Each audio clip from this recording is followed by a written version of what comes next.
Most people spend 10 to 15 years in school, but almost nobody leaves with one of the most important life skills, understanding money.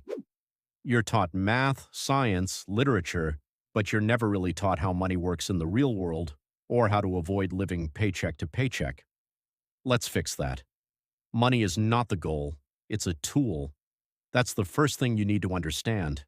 Money itself is not success. It's simply a tool that gives you freedom of choice, saves your time, and reduces stress. If you don't have money, you are forced to trade your time just to survive. If you do have money, you can buy your time back and choose how you live. The real problem is that most people are stuck in the same cycle. Work, get paid, spend, repeat. This is what people call the rat race, and the trap is subtle. As income increases, spending increases too. You get a raise and almost immediately your lifestyle becomes more expensive. A better phone, a nicer car, more subscriptions, more spending. And in the end, you are still in the same position financially. Wealthy people think differently. One of the simplest but most powerful rules is this: pay yourself first. That means when you receive income, you don't spend it all first and save what's left. You do the opposite. You save or invest a part immediately, even if it's just 10%, and then you live on the rest. Over time, this simple habit builds wealth automatically because you are consistently putting money aside before anything else. Another key concept is understanding the difference between assets and liabilities. An asset is something that puts money in your pocket. A liability is something that takes money out of your pocket. Assets include investments, businesses, income-generating real estate, and skills that increase your earning potential. Liabilities include expensive cars, unnecessary debt, and things that constantly lose value. The difference is simple but powerful. Wealthy people buy assets, while poor and middle-class people often buy liabilities thinking they are signs of success. Debt is another major trap. Not all debt is bad, but bad debt is dangerous. Bad debt is when you borrow money to buy things that do not generate income. For example, financing a phone, taking loans for a car that only loses value, or using credit for unnecessary consumption. The more debt you carry, the less financial freedom you actually have, because part of your future income is already gone. Then there is inflation, the invisible thief.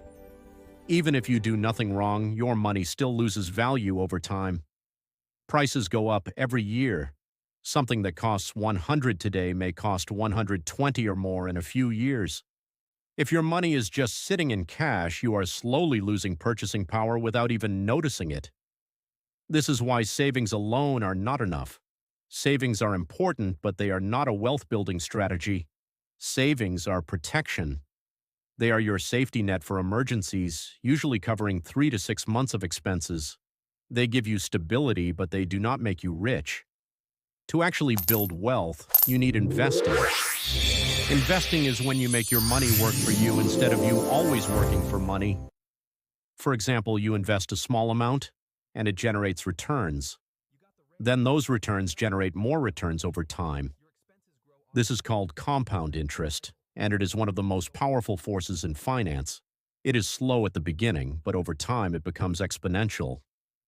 However, the most important investment you will ever make is not stocks, crypto, or real estate. It is yourself. Your skills determine your income potential. Skills like communication, sales, marketing, programming, or even learning a new language like English can completely change your financial future. Every skill you develop increases your ability to earn more money for the rest of your life. Most people think wealth comes from luck, inheritance, or winning something big.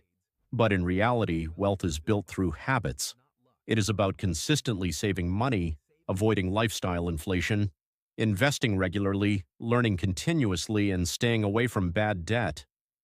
It is not about one big moment. It is about daily decisions repeated over years. If you simplify everything, the formula for financial freedom is actually very simple.